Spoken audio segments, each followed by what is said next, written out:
تاریخ گواہ ہے کہ جب بھی کسی قوم پر زوال آتا ہے، جب اس کے ہاتھ سے اقتدار نکل جاتا ہے اور طاقت دشمنوں کے پاس چلی جاتی ہے، تو اس کے پاس اپنی شناخت بچانے کا صرف ایک سہارا رہ جاتا ہے، اور وہ ہے مزاحمت۔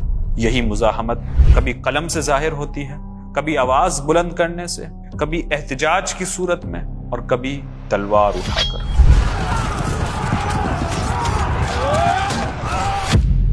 مزاحمت جس شکل میں بھی ہو، وہی مغلوب قوم کی بقا کا سب سے بڑا ذریعہ بنتی ہے۔ لیکن اگر کسی قوم سے مزاحمت کا شعور ہی چھین لیا جائے، اگر اسے یہ باور کرا دیا جائے کہ مزاحمت کوئی اچھی چیز نہیں ہے، تو پھر تاریخ کے صفحات سے اس قوم کا نام و نشان تک مٹ جاتا ہے۔ برصغیر کے مسلمانوں کے ساتھ بھی یہی کھیل کھیلا گیا، اور اس کھیل کا سب سے بڑا کردار ہے قادیانیت۔ تو آئیے تفصیل سے اس کھیل کو جانتے ہیں۔ میں ہوں محمد احسان اور آپ دیکھ رہے ہیں شعور۔ ہم سب جانتے ہیں کہ ہر تہذیب کے پیچھے ایک عقیدہ ہوتا ہے۔ عقیدہ ہی وہ بیج ہے جس سے پوری تہذیب جنم لیتی ہے اور پروان چڑھتی ہے۔ یہی معاملہ قادیانیت کا بھی ہے۔ قادیانیت نے صرف اسلام کے چند بنیادی عقائد کا انکار نہیں کیا، مثلا رسول اللہ صلی اللہ علیہ وآلہ وسلم کی ختم نبوت کا انکار، جو کہ کھلا کفر ہے، بلکہ حقیقت یہ ہے کہ قادیانیت دراصل پوری اسلامی تہذیب سے بغاوت کا نام ہے۔ اسی لیے قادیانیت کو سمجھنے کے لیے یہ لازمی ہے کہ ہم اس کے تاریخی پس منظر کو جانیں، کیونکہ اسی سے اس فتنے کی اصل حقیقت اور اس کے مقاصد ہمارے سامنے آئیں گے۔ سال 1857 عیسوی، یہ وہ سال تھا جب جنگ آزادی کے بعد ہندوستان کے مسلمان مکمل طور پر زوال کا شکار ہو چکے تھے۔ انگریز مسلمانوں پر اپنا تسلط قائم کر چکا تھا۔ مسلمان اب نہ صرف اقتدار کھو چکے تھے، بلکہ فکری اور نظریاتی طور پر بھی تذبذب کا شکار ہو رہے تھے، کیونکہ انگریز اب مسلمانوں کی ذہن سازی بھی کر رہا تھا۔ ان میں یورپی تہذیب جدیدیت کو رائج کرنے کی بھی کوششیں کر رہا تھا، اور سر سید احمد خان وہ بھی اسی یورپی تہذیب سے متاثر ہو کر مسلمانوں میں اس تہذیب جدیدیت کو تعلیم کے ذریعے فروغ دینے کی کوشش کر رہے تھے۔ لیکن دوسری طرف مسلمانوں کا ایک بہت بڑا طبقہ تھا جو انگریز کے خلاف کھل کر مزاحمت میں کھڑا ہو گیا، یہاں تک کہ اس وقت کے جید علماء کرام نے انگریز کی مزاحمت میں ہندوستان کو دارالحرب بھی قرار دے دیا، یعنی کہ اب مسلمانوں کے لیے دارالحرب ہندوستان میں جہاد کرنا لازمی اور فرض ہو چکا تھا۔ انگریز کو مسلمانوں کے جس تصور سے سب سے بڑا خطرہ تھا، وہ تھا تصور جہاد، یعنی ظالم کے خلاف آواز بلند کرنا، ظلم کے مقابلے میں ڈٹ جانا اور مظلوم کی حمایت میں کھڑا ہونا۔ یہی تصور جہاد تھا جو انگریز کو بر صغیر میں یورپی تہذیب مکمل طور پر نافذ کرنے سے روک رہا تھا۔ اسی تصور جہاد کو مٹانے کے لیے اور مسلمانوں کو ہمیشہ کے لیے انگریز کا وفادار اور غلام بنانے کے لیے ایک نیا فتنہ ان لوگوں کی سرپرستی میں کھڑا کیا گیا جسے دنیا آج قادیانیت کے نام سے جانتی ہے۔ یعنی قادیانیت کا مقصد صرف ختم نبوت پر حملہ کرنا نہیں تھا، بلکہ اس سے بھی بڑا مقصد یہ تھا کہ وہ مسلمانوں کی تہذیب کو بگاڑ دیں، ان کے دل و دماغ سے جہاد کا جذبہ ہمیشہ کے لیے نکال دیں۔ اور یہ اسی وقت ممکن تھا جب مسلمانوں کا مرکز محبت اور اطاعت رسول اللہ صلی اللہ علیہ وآلہ وسلم کے بجائے نعوذ باللہ کسی اور شخص کے گرد گھما دیا جائے۔ اسی لیے مرزا قادیانی نے جہاں جھوٹی نبوت کا دعویٰ کیا، وہیں اپنی سب سے بڑی محنت جہاد کو ختم کرنے اور انگریز کی اطاعت کو دین کا حصہ بنا دینے پر لگا دیا۔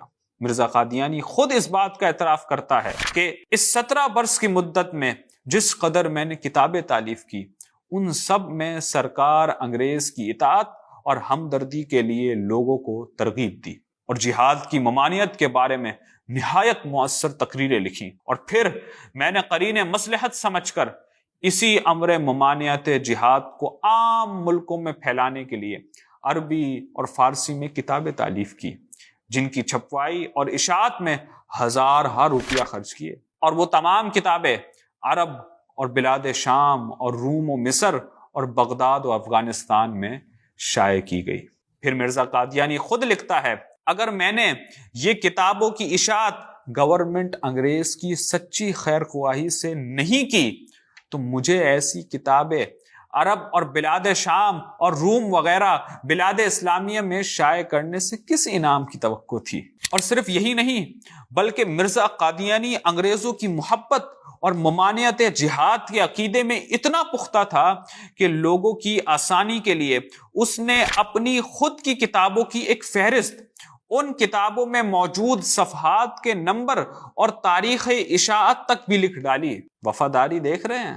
اسی طرح ایک اور جگہ مرزا قادیانی لکھتا ہے کہ میری عمر کا اکثر حصہ اس سلطنت انگریز کی تائید و حمایت میں گزرا ہے، اور میں نے ممانعت جہاد اور انگریزی اطاعت کے بارے میں اس قدر کتابیں لکھی ہیں اور اشتہار شائع کیے ہیں کہ اگر وہ رسائل اور کتابیں اکٹھی کی جائے تو 50 الماریاں ان سے بھر سکتی ہے۔ میری ہمیشہ کوشش رہی ہے کہ مسلمان اس سلطنت کے سچے خیر خواہ ہو جائیں اور مہدی خونی اور مسیح خونی کی بے اصل روایتیں اور جہاد کے جوش دلانے والے مسائل جو احمقوں کے دل کو خراب کرتے ہیں ان کے دلوں سے معدوم ہو جائیں۔ پھر مرزا قادیانی انگریز کی حکومت کو اسلام کے لیے نشأت ثانیہ کہتا ہے۔ وہ لکھتا ہے کہ اسلام کی دوبارہ زندگی انگریزی سلطنت کے امن بخش سائے سے ہی پیدا ہوئی ہے۔ ایک اور جگہ مرزا قادیانی اشعال کی صورت میں کہتا ہے کہ اب چھوڑ دو جہاد کا اے دوستو خیال، دین کے لیے حرام ہے اب جنگ اور قتال۔ اب آ گیا مسیح جو دین کا امام ہے، دین کے تمام جنگوں کا اب اختتام ہے۔ اب آسمان سے نور خدا کا نزول ہے، اب جنگ اور جہاد کا فتویٰ فضول ہے۔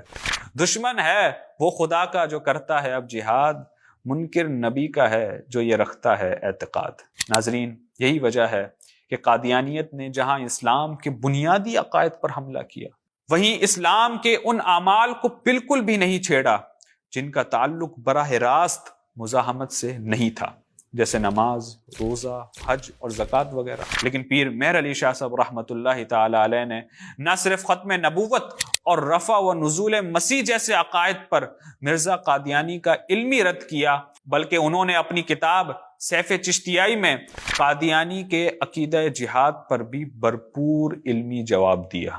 ناظرین، سمجھنے کی بات یہ ہے کہ قادیانیت صرف چند عقائد کے انکار کا نام نہیں ہے، اس کا اصل مقصد ایک ایسا اسلام پیش کرنا تھا جو یورپی تہذیب اور جدیدیت سے مطابقت رکھتا ہو، ایک ایسا اسلام جس میں جہاد کا تصور نہ ہو، آزادی کا تصور ہو، سیکولرزم ہو، تکثیریت، پلورلزم ہو اور مساوات کا وہ تصور جو مغربی فکر سے لیا گیا ہو۔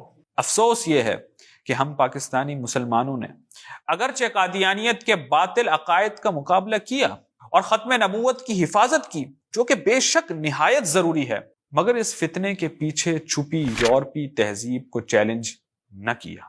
ہم نے یورپ کے سیاسی، معاشی، معاشرتی، اخلاقی اور تعلیمی نظام کو خود ہی اپنا لیا۔ ہم نے اجتماعی طور پر جہاد کو ترک کر دیا، یہاں تک کہ آج کشمیر اور فلسطین کے مظلوم مسلمان ہمارے اجتماعی جہاد کے منتظر ہیں، لیکن ہم تو بائیکاٹ جیسی چھوٹی سی مہم کو بھی کامیاب نہ بنا سکے۔ ناظرین، ذرا سوچئے، قادیانیت کا اصل مقصد تھا کہ یورپی تہذیب اور جدیدیت مسلمانوں میں رچ بس جائے، اور افسوس کہ وہ مقصد آج بھی جاری ہے۔ آہستہ آہستہ یہ فتنہ قادیانیت اپنے اصل ہدف کی طرف بڑھ رہا ہے، مگر کیا ہم اپنی ذمہ داری کو پہچان رہے ہیں؟ آج 7 ستمبر ہے، یوم تحفظ ختم نبوت کا دن۔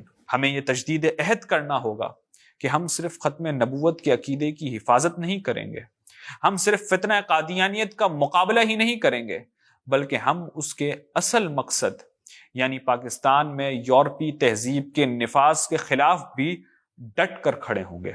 ہمارا راستہ صرف ایک ہے، پاکستان میں مکمل اسلامی نظام کا قیام اور اسلامی تہذیب کی سربلندی۔ یہی ہماری اصل ذمہ داری ہے اور یہی ہماری آنے والی نسلوں کے لیے سب سے بڑی امانت ہے۔